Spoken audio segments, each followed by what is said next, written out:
This is international psychic medium Susan Schueler. Welcome to my show, Midlife Conversations. Today on our show is Susan Porter Griego. Welcome, Susan. Well, hi. Thank you for having me. Oh, I'm so glad that you were able to join us. Now, I think I've known you for, I want to say like maybe 5 years. At least. Yeah. Okay, yeah. And the one thing that I always notice about you that's truly so lovely is your spirituality.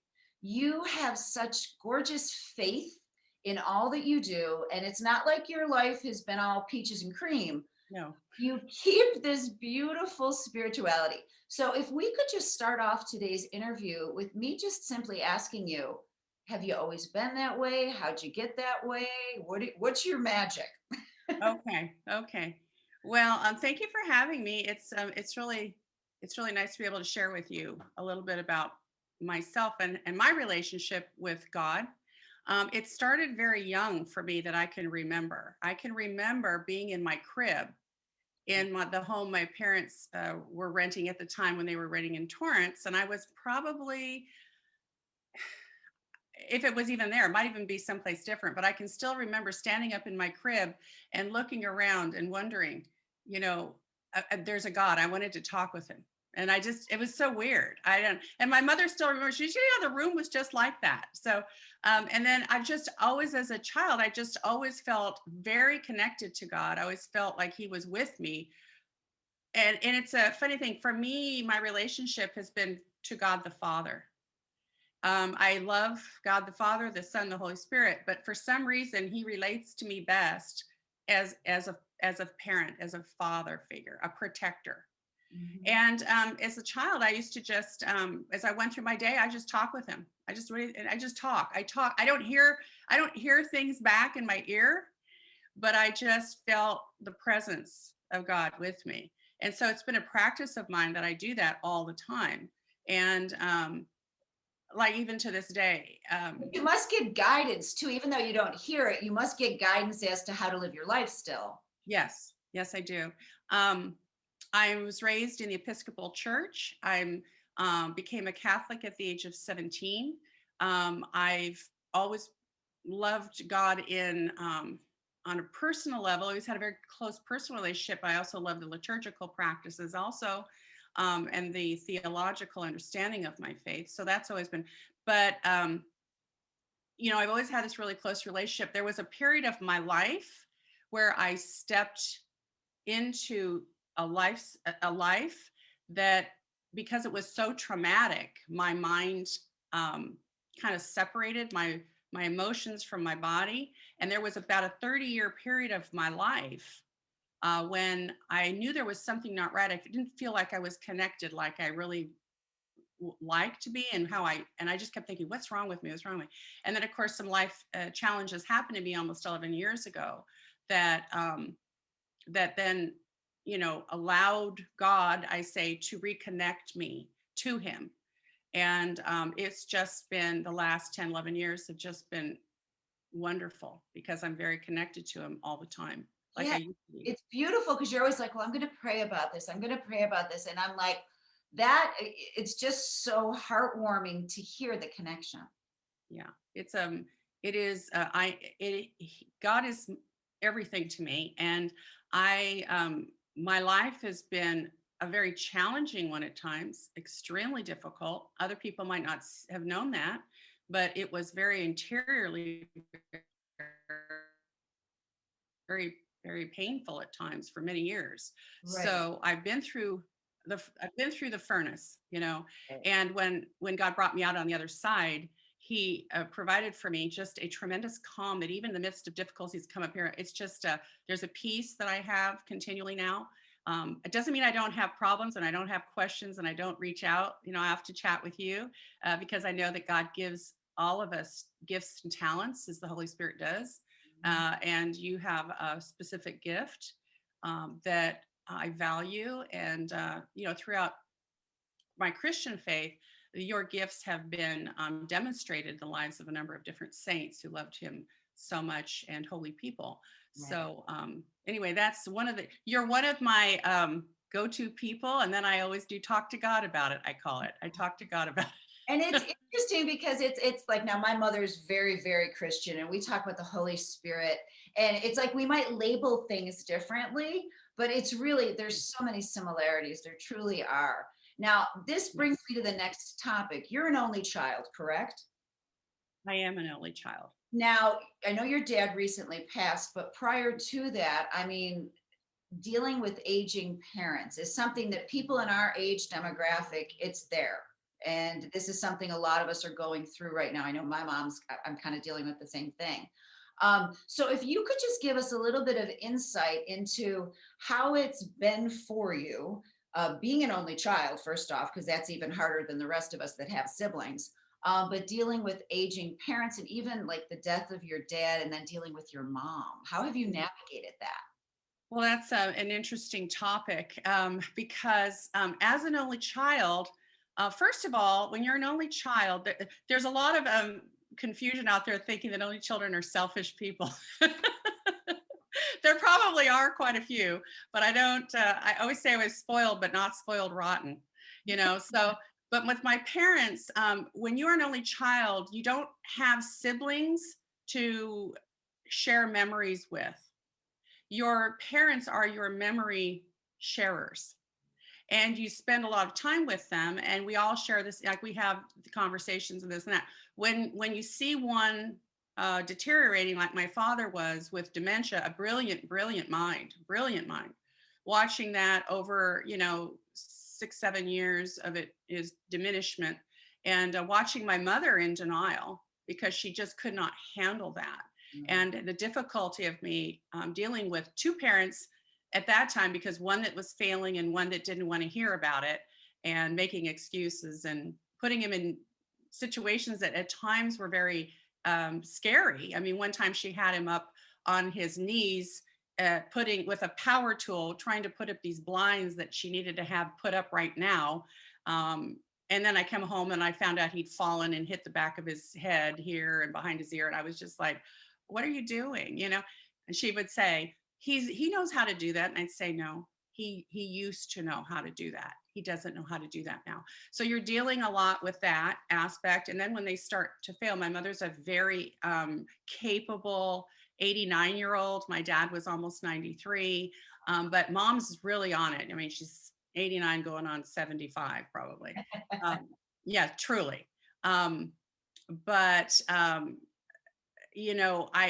had to support her without taking away what she was doing. She wanted to take care of him at home as long as we could, and so my role as a child of adult parents was to support her in that decision. Now, other people decide to they need assisted living, they need outside caregivers. My mother was able to do it because she's extremely organized, and she had the health to do it. So what I would do is I would let her do it, and then I get a phone call. I would always leave my phone on because I never knew. Give me a phone call in the middle of the night or late at night, usually. Daddy's fallen. I need help, and I just drop everything, and then I would go over and kind of like take control for a period of time, get him to the emergency room, get them both there, handle things, and then once I got him all squared away and back, he was in a routine with my mother. I just backed off because I needed her to be able to handle what she wanted to do at that time. But it's a challenge. I have to say, at one point in time, and I still think I might write some. I was going to write a book or write a piece called "The Blessings of Dementia," the hidden blessings of dementia, because although it's a terrible disease, it can bring about a lot of blessings if you're open to them. I know my father, again, an incredible mind, created a particle accelerator in his early 20s. Wow. Chemical, mechanical, electrical engineer, patents of all sorts of things with the government. He's just an incredible mind. Um, he as he was getting more and more, diminished. What happened is this edge that he had on his personality went away. So my dad could be very hot and cold at times, but that was like a defense mechanism. I think he put up because his mother died when he was 5, and his father was away in World War II for like 6 years, handling the what is a deputy director of the Red Cross with Allied Forces, kind of a thing. He was gone, and Dad, an angry child, and he put up barriers, and those carried with him through his life. And so, but when the dementia came along, there was softening of him, That and I could. that's not something that I didn't know that happened. Is that normal? Is that one of the side effects of dementia? It can be. Wow. Uh, I always say that what the baseline, this is me, my opinion, the core of the person becomes exposed with Okay. dementia. So if they're an argumentative, angry, combative person by nature, they often can become more that way. Right. But if there's a tenderness, a tender soul in deep inside, I think the dementia allows that to come out more. Right. Um, it's just my opinion. I do know that my father did not suffer from what they call sundowners, which is when the they get very combative and difficult. We didn't have that challenge Yeah. with Thank him. But I have to say that he, yeah, thank God. There were funny times my mother and I would sit there, and this went on over years, and we would and my dad would sit there, and my mother would look over, and he was tearing up tissue paper and stacking it. And she'd say, Christy, what are you doing? And Oh. he'd look at her and he'd look and he goes, hell if I know.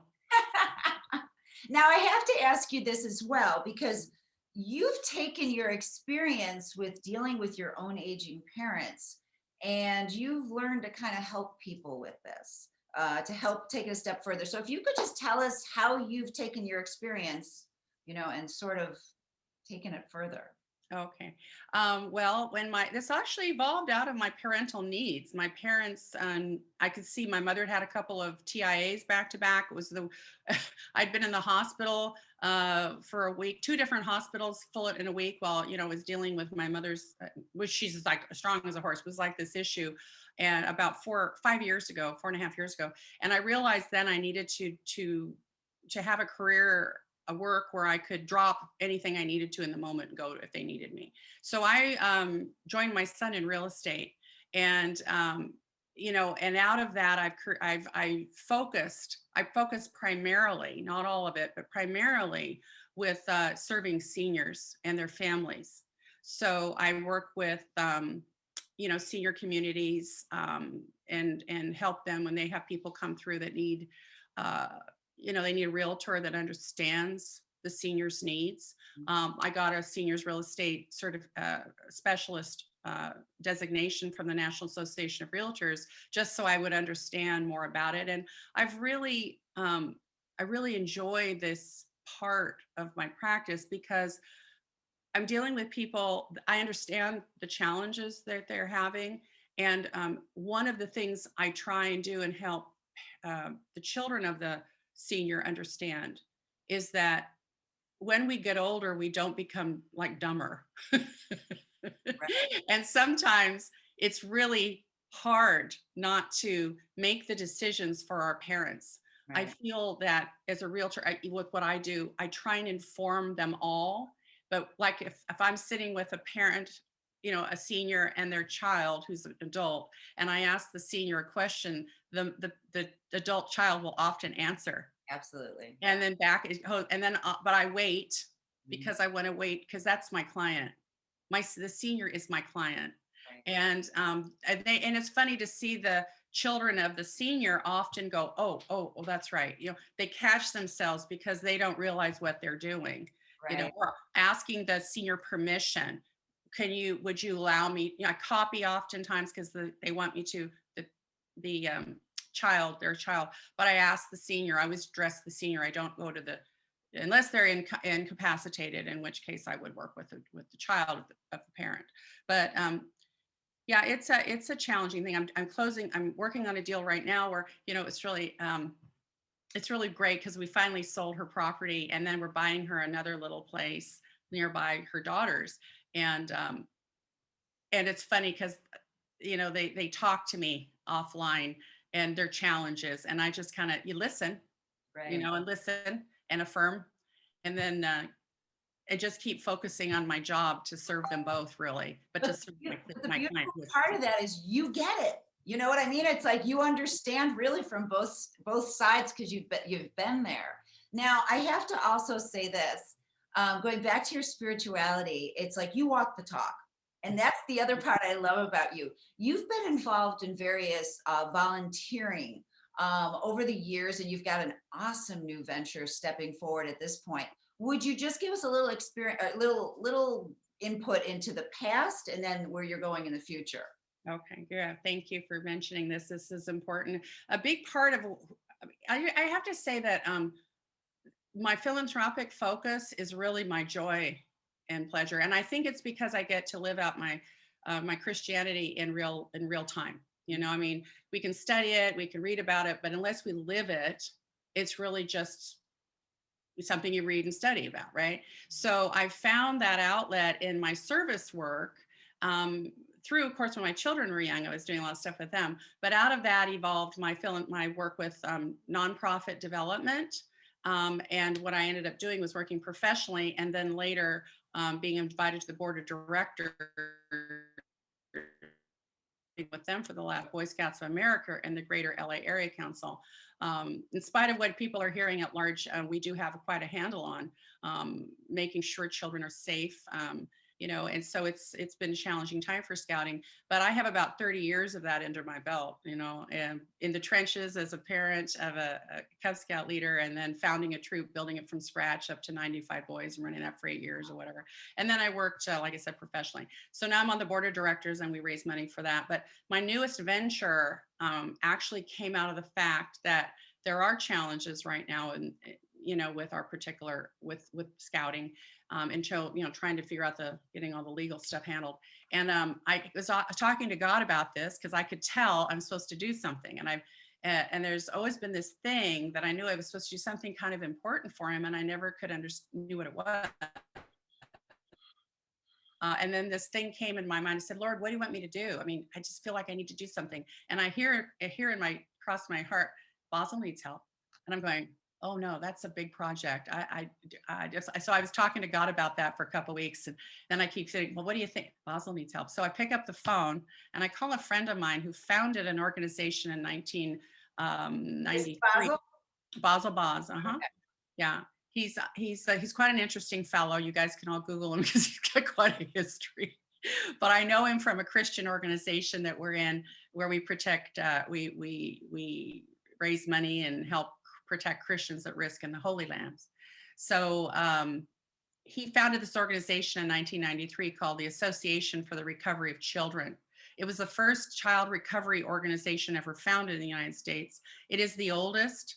It's been around 27 years, and it is the most successful, with a success rate of 100% of the children that they have gone after having been recovered. So what this organization does is, once local, state, and federal agencies, they're exhausted. All those avenues are exhausted in the recovery of a child that's been abducted.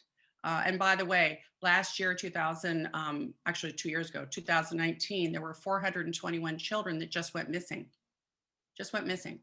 And we don't hear those numbers, right? This is in the Los Angeles area. This is just like where is United States. United States. So, you know, a large majority of those are non-custodial parent abductions. The parents are very, you know, often are abusive parents, so they're dangerous to the child. But believe it or not, a good portion of those are for child sex trafficking. And what I was horrified to hear about was satanic cult practices. It's interesting you should say this. I've got a person who's going to be on the show soon who actually grew up as involved in this. So to me, I'm just blown away. And this is something, I mean, I know it's more coming to light than ever before, but how did we not know about this? You know what I'm saying? To me, it's just well, for those who've been in this space, this has been in their purview. This has been something they've known about. I think that worldwide, I don't think we as a people, human people, were able to look at it without turning away in horror and just let's Yeah. go back. And yeah, I call it the blue pill, red pill thing. I'll just go back, take my blue pill and go back because I think that's where I want to go. I want to do a philanthropic work. I don't want to think about that. And to Absolutely. this day, when I mention to people what I'm doing, and it's often men, they have a hard time even thinking of this because it's so horrifying of abusing a child. And I'm talking about babies too. We're not talking about just teens. We're talking about very young children all the way up to 18. Our organization only recovers American children, but they are within country and outside of this country.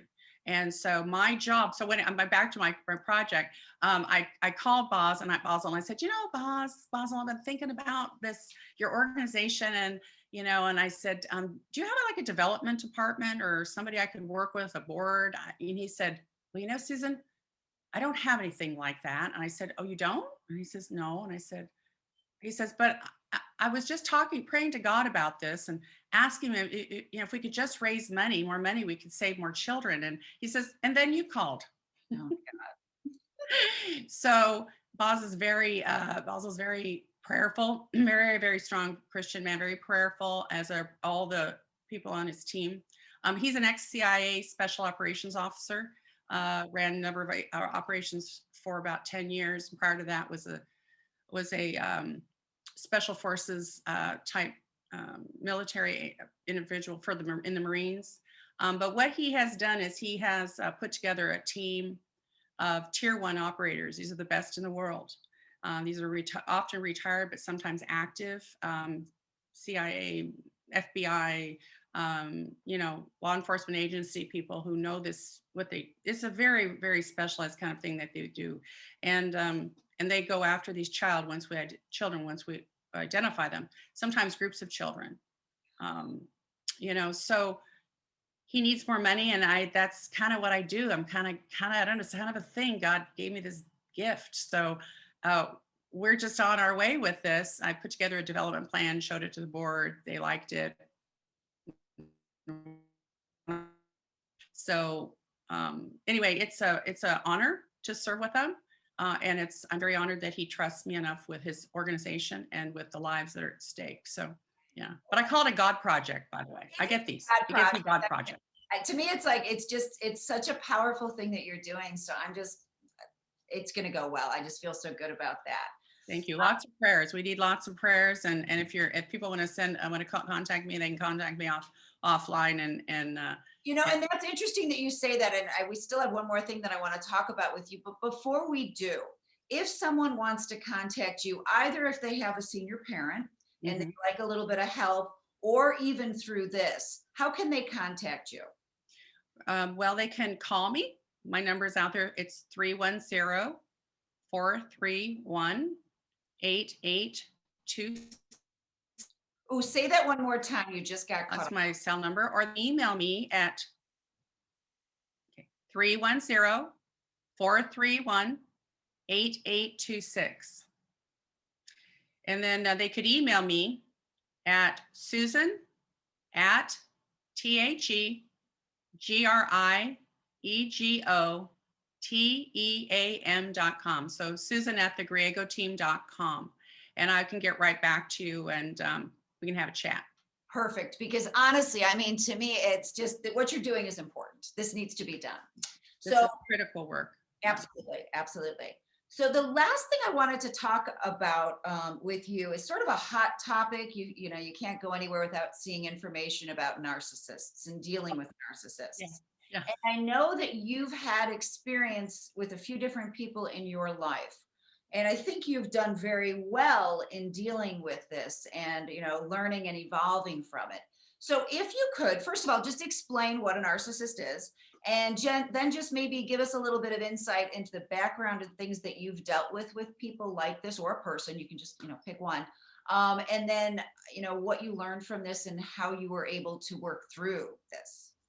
Well, it's just such an important, this is, to me, it's just like really a critical thing to understand, because in my language, I call it narcissism is just pathological selfishness. Mhm.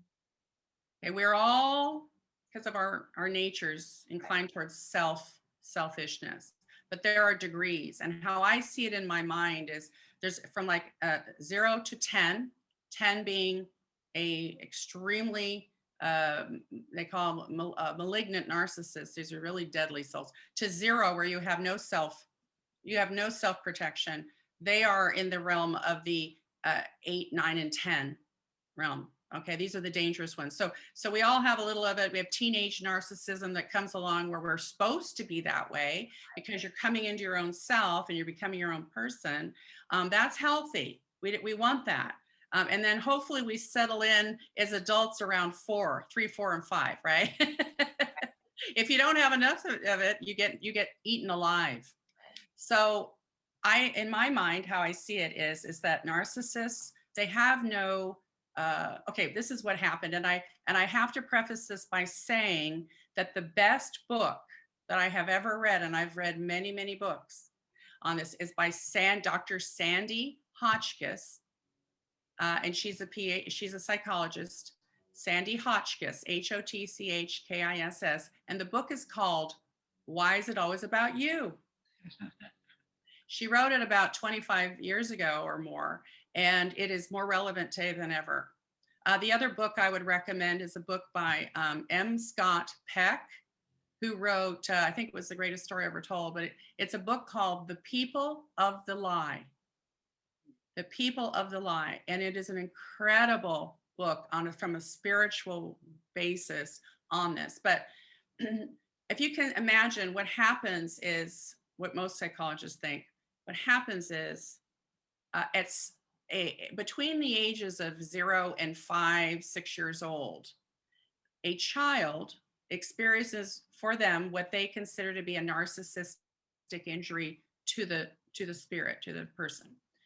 And they don't have enough ego strength to endure that, whatever that feeling was. It's as though they died. Okay, so that little ego, that little person could not endure that, and so they put up a casing around themselves, like a concrete casing. You can imagine about 2 feet thick. At whatever age that happens, so it could have been at 2 years old, 3, 4, 5 years old. By the way, that's when that time in the development of the human person when empathy develops. So this casing goes up and they stop growing emotionally at that age. They grow, so they could happen at 2 years old. Well, they continue to grow physically, even sometimes psychologically. They have skills and stuff. Intellectually, they continue to grow. But they always remain, let's just say 2.5 years old, 3 years old. So you see, but they're very smart, often very, very smart folks. They learn they don't know how to feel appropriately. They never had that detachment from the parent. So the idea of why is it they're always they just use people like objects is because they were not separated and see the other. They think that thing or that person is a part of them and they have a right to do whatever they want to that person or thing. And therein lies the whole issue of sociopathology and psychopathology, as Dr. Hotchkiss points out in her book. But the thing about it is as we go through life, we meet these people. They might be our parents. They might be our teachers. They could be our priests, our ministers, our dry cleaners. They're all sorts of people. They're everywhere. And they're often very charming. They're very magnetic at first, and you get drawn. A person who's emotionally mature and emotionally connected they're like attracted to us like magnets because they don't have that inside.